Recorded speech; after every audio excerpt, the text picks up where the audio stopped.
Hey everybody, welcome welcome back to my channel. My name is Leah Catherine and this is Leah Sees Movies, back with the next episode of Young Justice. Last week's wasn't my favorite episode, but I think it did kind of lay the groundwork for a lot of the things we're going to see in the season, hopefully. As far as the state of magic, was Dr. Fate going to come back? Is there going to be a possession plot line? I'm into it. And, you know, possibly some Wally, Artemis future romantic entangling, which I'm a little less excited about, but I'm trying not to be negative about anything until I see the actual execution of it. Just because you don't like something in concept doesn't mean it can't turn out great. I actually haven't seen the thumbnail for this episode, so this time I will actually be surprised. And on that note, let's get started. Ooh, Gotham. See what I said? I wanted to see Aqualad win a fight. This is what I mean. Oh, apparently he was the last one to get punched out, though, so that's improvement. We're building, we're learning. Clayface? Pretty sure it's Clayface. I can always, like, recognize people on sight, and then I'm always just like, the names. And so many of these types of villains cross over between Marvel and DC, and I mix them up. I need to talk to Aqualad. The rest of you, hit the showers and head. Am I in trouble? Bad strategy, maybe? I know the team performed poorly. The team performed adequately. The problem was you. Of late, I am not even convinced I belong on the surface world. But now that I am here, my dreams are all Atlantis. You can split your time between the surface and the sea, but not your mind. Either you're here 100% or you need to walk away. Okay. This is a completely fair critique, but I'm defensive and I'm like, leave my boy alone. He's self-aware, he's thinking, he's working through his own issues. He's a lot more maturity than the rest of the team, so I just feel like this was uncalled for. I don't care if I just said I agree with it. I can hold two contrasting thoughts in one time. I'm layered that way. Although I am happy we're finally getting some Aqualad backstory. I've been saying this. How did he get the position he got? Ayanasa ke ego oligarithimon dipnon piomen katesperan prosel thing. Annex. Este atomo idean. Does he have parents? Dinase kalesis filan. Efkaristose. Annex. Katesperan. So what I mean, like, he's besties with the king of Atlantis. How did he get this role? Like, is he royal? Is he just a good fighter? I have so many questions, which hopefully will be answered by this episode.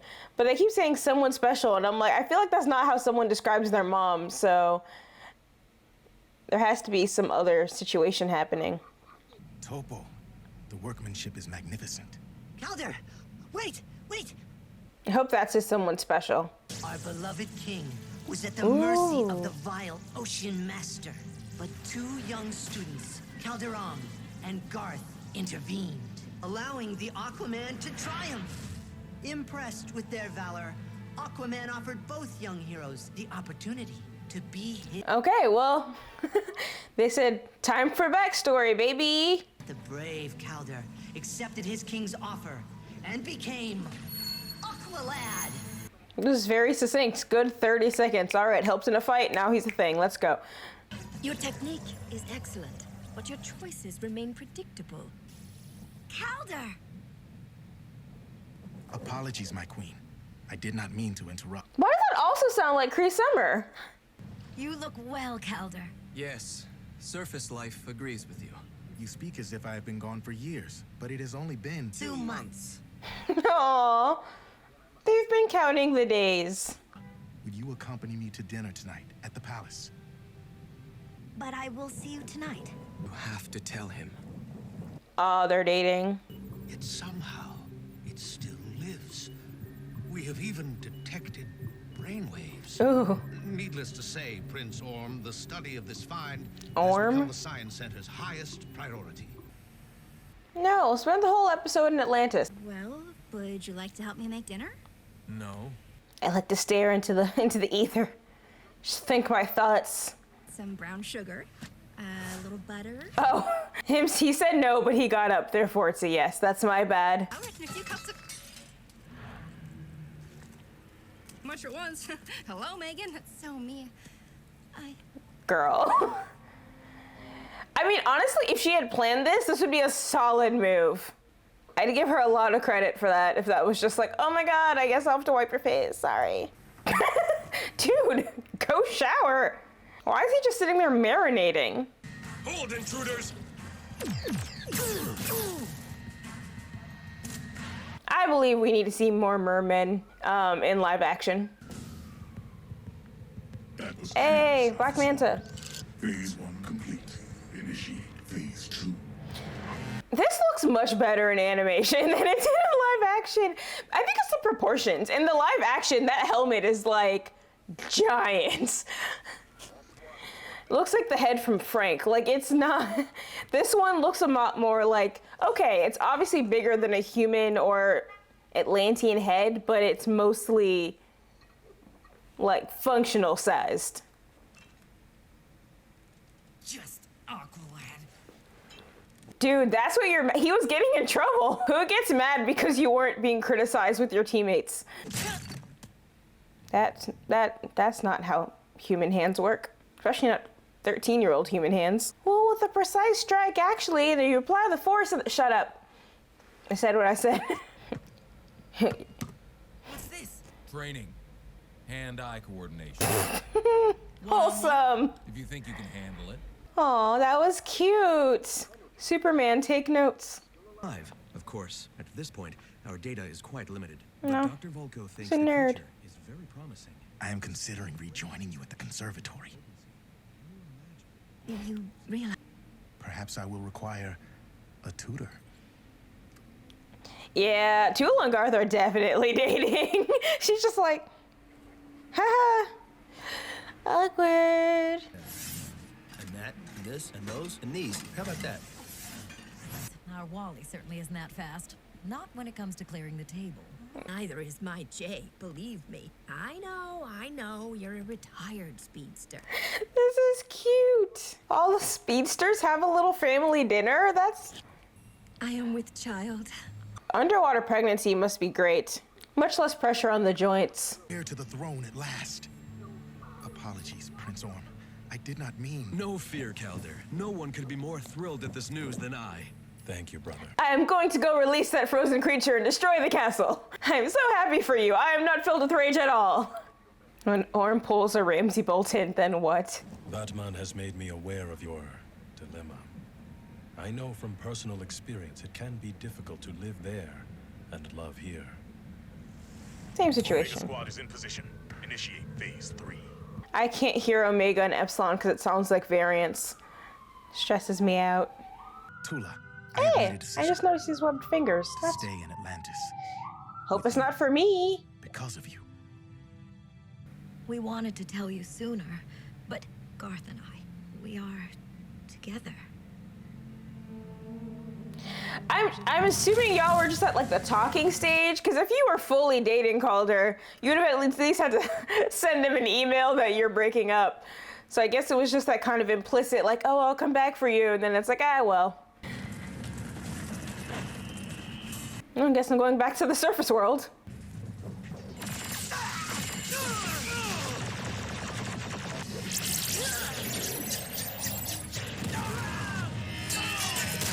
Okay, well, based off that, I gotta say sorcery wins. Tula took out, like, a lot of them.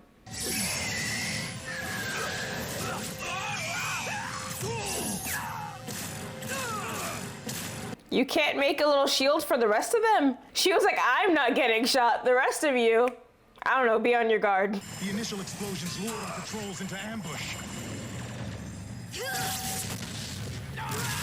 Nice.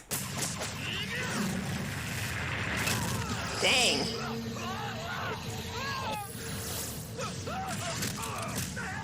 Yeah, she's great.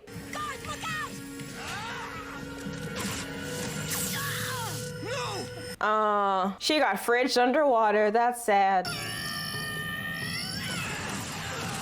If you could do that the whole time, why did you wait till your student got shot? That is so cool. Explosions all over the city except where the science center is located, where your giant sea star is secured. But with the king away, I must protect the queen and the heir. This battle is mine. And mine. Come on. Your place is with Tula. What is he gonna do? Stroke her hair? Go fight. I do like, because I've been making a lot of comments at his expense about his like effectiveness on land. So I like really getting to see how lethal Kaldur can be underwater and how great of a fighter he is. I've been awarded a full Wayne Foundation scholarship to the Gotham Academy, but I didn't apply. Yeah, I'm not switching schools. All my friends are at Gotham North. To think about your future. You give up your extracurriculars. Mom, don't make threats you can't enforce. That seems like a weird power move over your mom in a wheelchair. You can't stop me. Rude. Oh. I'll go for you. You're gonna meet a very suspiciously familiar 13-year-old at that academy.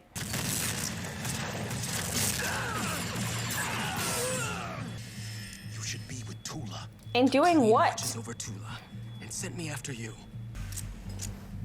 Also, unless you really, really know what's in there, I just don't think you should unfreeze things that have been frozen for a million years or whatever. Like, I don't know, it's huge, it has brainwaves, it's somehow alive. Just let it go. Just whatever it is, it doesn't need to be awake. I too have my studies. I don't know why someone like sneakily swimming is very funny to me. Just, I know they don't like. Aqualad. Smart. Villains are more interesting when they're smart and observant. Such a waste.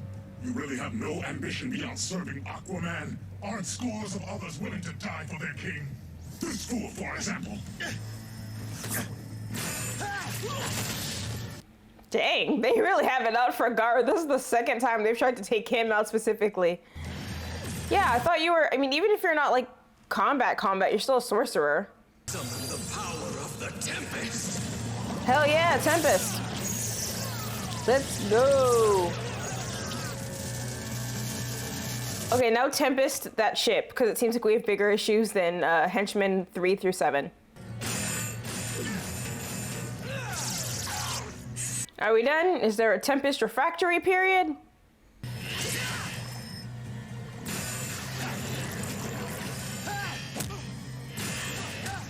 You have like swords made of water underwater. Are they solid? I need more about how the water swords work together. Boom. Oh, okay. Well, we've done the bad guy's work for him, I guess. If I can't have it, no one can! Okay. This assumes that you know what it is. It is already regenerating. The creature requires further research. Perhaps the surface world can do better. Just Call me Aqualad, my king. Just leave the regenerating starfish creature alone. Nothing good happens with regenerating starfish creatures in labs. Have you ever wondered what would have happened if I had stayed behind and you had become Aqualad? Never. No, neither have I. I mean, that seems incorrect since you, like, that's the point of this episode, was you thinking about what were the other options in my life and I am here. how do I commit to the choices I have made. Just in time for your next mission. An immense power surge in the Bialyan desert. Aqualad in the desert. I also said I wanted that. I was unable to. I like a show secure that's the responsive. and was forced to execute Plan B. You did well. Everything falls into place.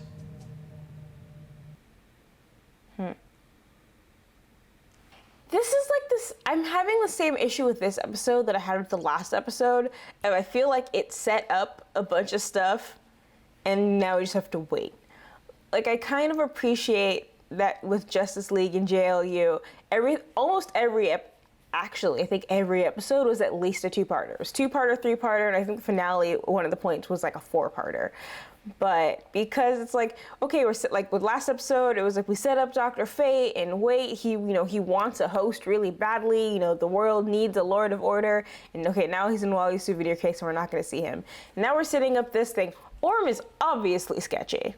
And not just because I know who Orm is, but they fought Ocean Master in Kaldur's backstory. So who's the other Ocean Master? Is there a previous Ocean Master? I got distracted from my main point there, but that's more questions for me to have now. But so we have Orm being sketchy, him being like, ooh, maybe we can study it on the surface land. Like, why are you sending that weird starfish to the surface? I don't like that.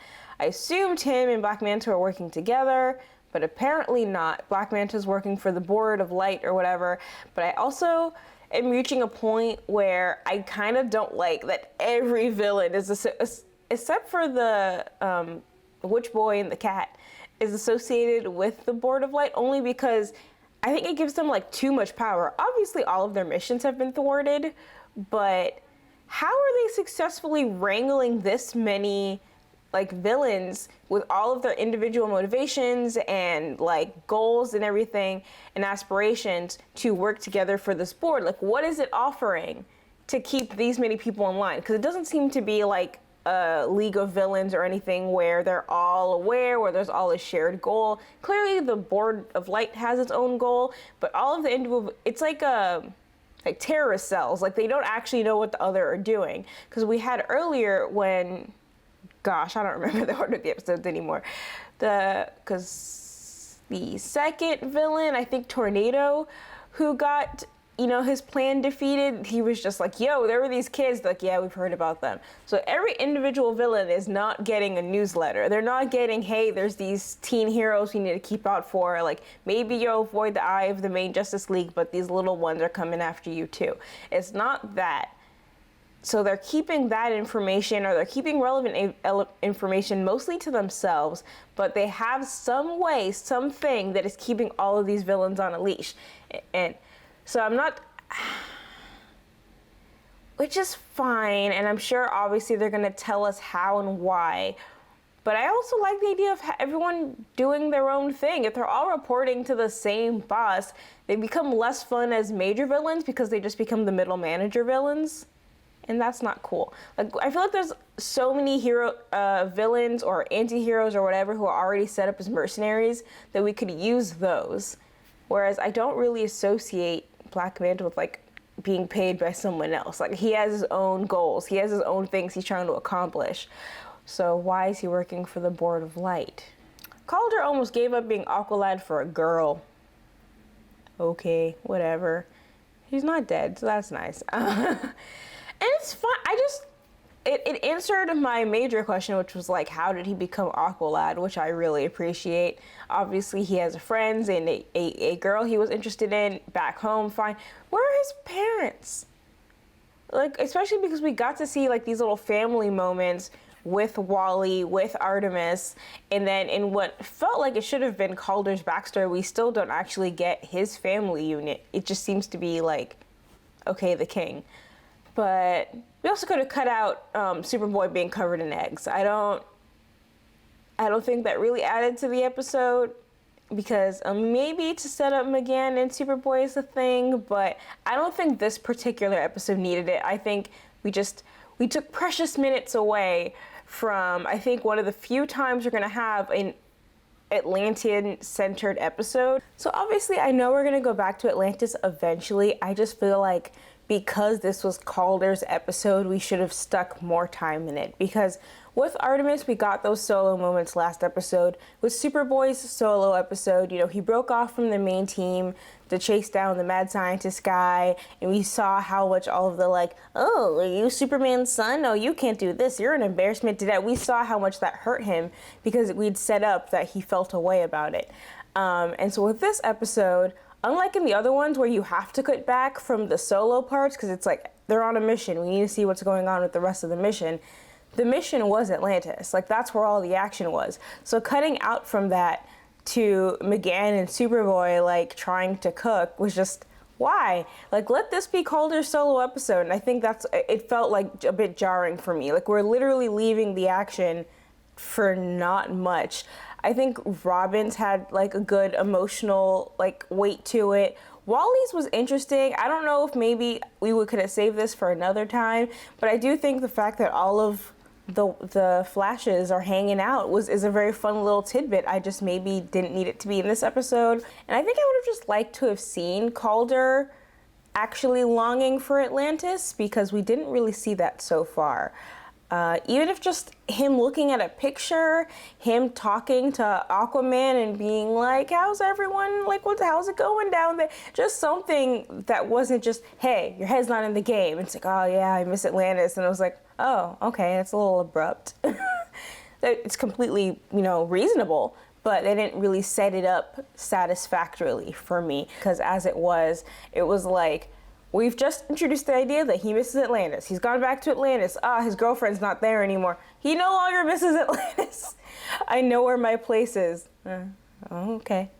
Like, is it because, I mean, if anything, you would think Atlantis being attacked would make someone who misses Atlantis be like, I need to be here. I need to protect my people. I need to protect my kingdom. So the fact that it did the exact opposite of, I'm now going to stay on the surface with a bunch of, land dwellers and help with their mission, I don't know if that math is mathing, to be honest. Because I guess it ends up just saying his only motivation for going back home was that there was a girl he liked. But that girl he liked is dating his friend, so never mind. And that seems kind of shallow for him. Like, he's definitely been introduced as the most emotionally mature character on the show so far. Maybe outside of, like, Artemis, who's hot-tempered, but I would still say pretty mature. And so for that to be, like, his main thing is just a little underwhelming. I'm whelmed, as Robin would say. But yeah, aside from that, I think it's just that my brain was kind of in a Justice League Unlimited situation where all of the episodes were 2-parters or 3-parters. So everything that was set up was immediately kind of fulfilled in the next episode. And that this, show operates very differently, and like with Dr. Fate and with Orm, and it's like, we're just showing you the thread. We're gonna leave this dangling, we're gonna go back to it later, because that's how a good show works. And I think, I'm just being a little impatient of like, no, you set up these things, I want to see it now. But instead, like, it does make sense to be like, no, Orm's not going to immediately become evil. He's not going to go full Ramsay Bolton and kill. He's going to bide his time and plan, and we're going to get to know him, and we're going to see that, his family really cares about him, and then that's going to make the betrayal harder. So they don't need to do it in the first episode because there's a tangible benefit to dragging it out. So I don't think it's so much an issue with the show as much as my expectations. Because now my brain keeps going, but what about this and what about that, and when are we gonna get to that? And it's like, eventually. We'll eventually get to that. I just have to be patient and wait for it. All right, guys, I think that's all I have for today. Thank you so much for watching and liking and commenting and subscribing if you want to. And if you don't want to do that, but you watched all the way to the end of this video, I still really appreciate you. So thank you very much. And you can follow me on Twitter at Leah Sees Movies. And I'll catch you next time. Peace.